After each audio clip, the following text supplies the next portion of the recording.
Kean Bexley for Rebel News in Calgary, Alberta, with a story that you're not going to believe. Well, actually, you might, because it involves the Calgary Police Service.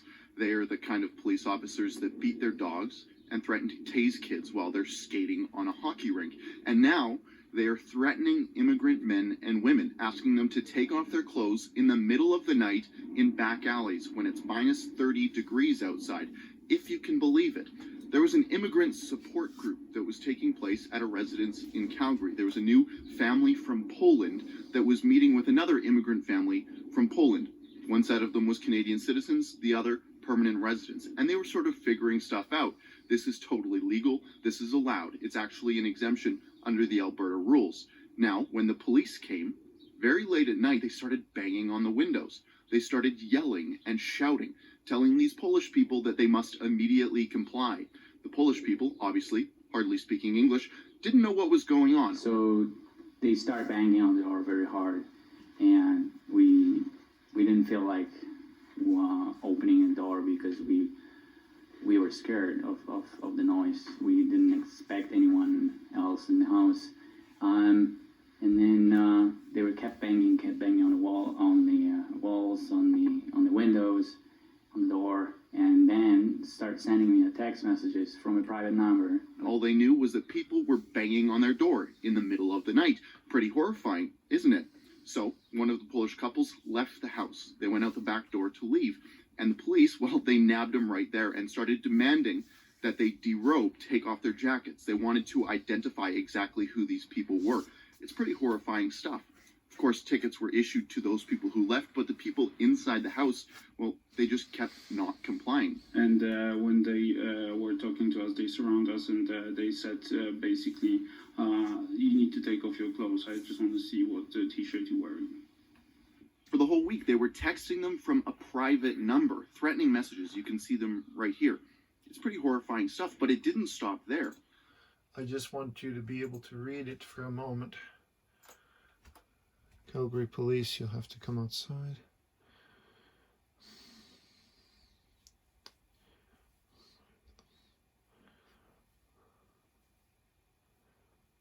So they were definitely threatening them. Stuff, but it didn't stop there. The police officers started calling the employers of these Polish immigrants, asking for a location. Of course, the employers were kind of scared, wondering why their employee was involved with the law. A couple of days after, they actually called my employer, my wife's employer.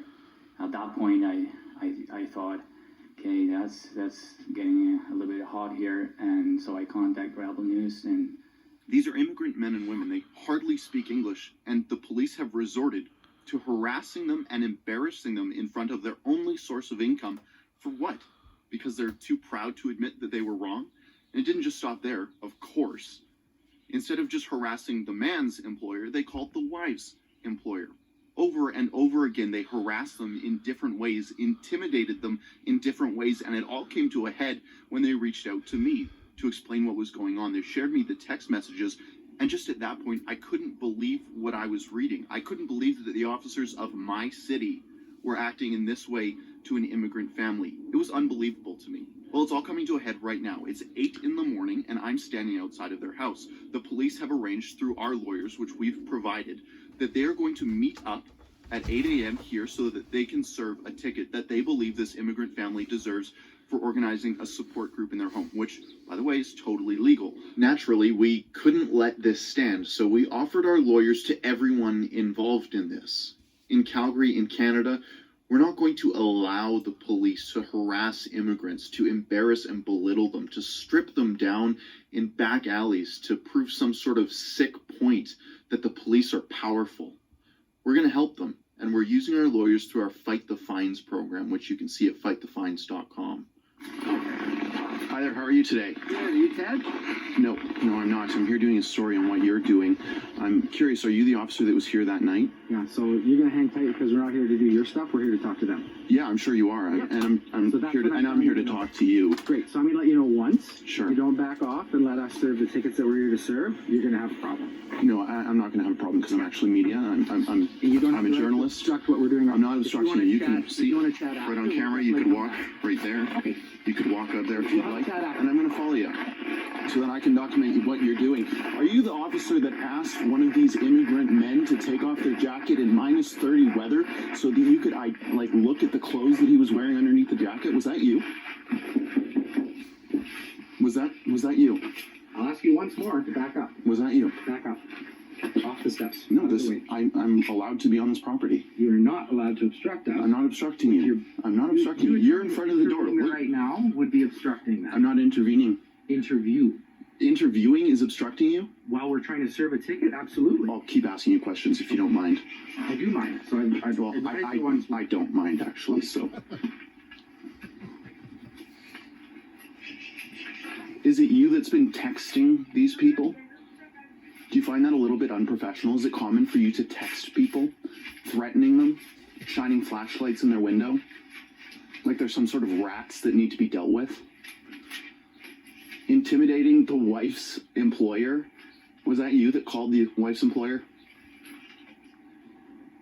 What's your name and badge number? Constable Self 5410. Perfect. And yours? Constable Parhar, 5750. Perfect. Hi. Hello. Hi, Ted. Hi. You heard yourself? Not bad. Can I get your name? Sorry. Can I get your name? Constable Self Okay, and badge number? 5410. Okay. You, ma'am? Constable Parhar, Okay. 5750. Okay, thank you. Yeah, you bet. Okay, so do you have questions about what the ticket's for? I don't know how much you spoke to your lawyer about. No question, no? Okay, perfect.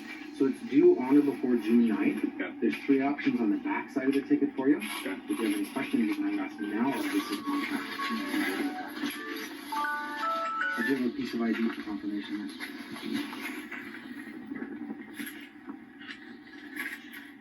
I'm yours. No. All right. All right. Have yourself a great day. You as well. Is it common for you to intimidate immigrants? Is that something that you do on a daily basis? Do you have anything better to do? I might suggest the rapes, murders, carjackings, any of the sort. Do you have anything more important that you could possibly be doing? You spent 3 days on this file. Anything, possibly. Like, maybe someone's speeding, going 10 kilometers over in a school zone.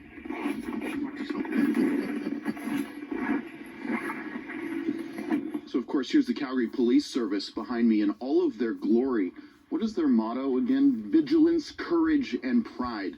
That is the motto of the Calgary Police Service when they come here to serve an immigrant man with a ticket because he was having a gathering, which is apparently illegal, even though obviously this gathering wasn't. It was a support group with other immigrants. And these people here, these fine folks, these courageous and proud folks of the Calgary Police Service come here to serve thousands of dollars in fines to immigrant men and women who they asked to take their clothes off in minus 30 weather. It's frigid temperatures here right now.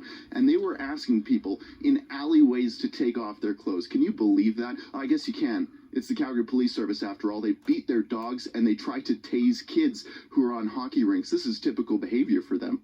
How does it make you feel that the Calgary Police Service is coming up to your window, putting flashlights in it, chasing down people, leaving out your back door, asking them to take off their clothes?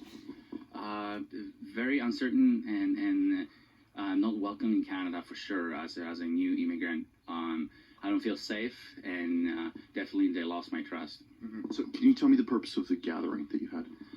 That was just to help for my friends. They're immigrants as well. We were under exemptions under mutual support group meeting, and we didn't break any law. Mm-hmm. All right. So when the police come up to your door, they give you a ticket. How does that make? And they've been calling your wife, right? Like they've been calling your wife, texting you, calling your employer, your wife's employer.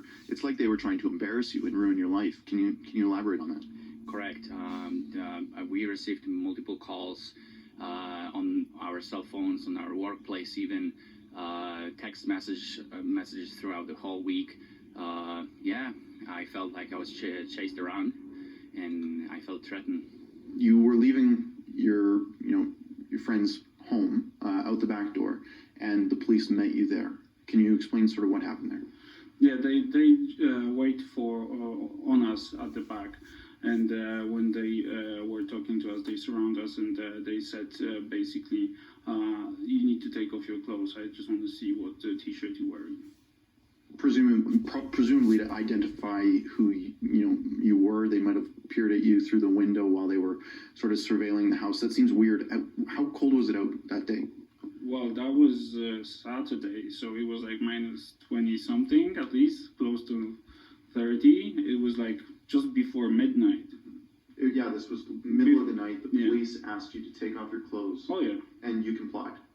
Well, I'm here 2 years. I don't know what the rules are here. Yeah. So And you came from originally. yeah, I'm from Poland. Okay. So Yeah. so you don't know the rules. You don't know that the police usually don't ask you to take Well, off your you've clothes. seen so many videos on YouTube these days, and they are not like friendly. How are you supposed to trust them when you see police, fighting with the kid on an ice skating rink? What happened when the police first arrived? So they start banging on the door very hard, and we didn't feel like opening a door because we were scared of the noise. We didn't expect anyone else in the house, and then they were kept banging on the wall, on the walls, on the windows, on the door, and then start sending me text messages from a private number, which I can provide, which to me was not only weird, but again, not a level of intimidation and threat. It's saying, we only here to talk, but I knew that there's something more. And then the messages continue the next day, which was Sunday, Monday, multiple calls from private numbers, and then more text about them heading down to my workplace, to my wife's workplace. And then at that point, They called your employers. yes, and they did. A couple of days after, they actually called my employer, my wife's employer. At that point, I thought, okay, that's getting a little bit hot here, and so I contacted Rebel News, and they provided me with a lawyer support. Mm-hmm. Can you? So the police officers have been coming to your house. You've captured that on video. Has it made you feel unsafe? How does it make you and your wife feel when the police here in Canada, as a new immigrant, I mean, you grew up under communism. You know what secret police do. How does this make you feel? Absolutely unsafe. I lost all trust in police. I've actually spent multiple days outside of my house, just couch surfing at friends' places, looking behind my shoulder every now and then. Yeah, it's very weird feeling like I'm on the run.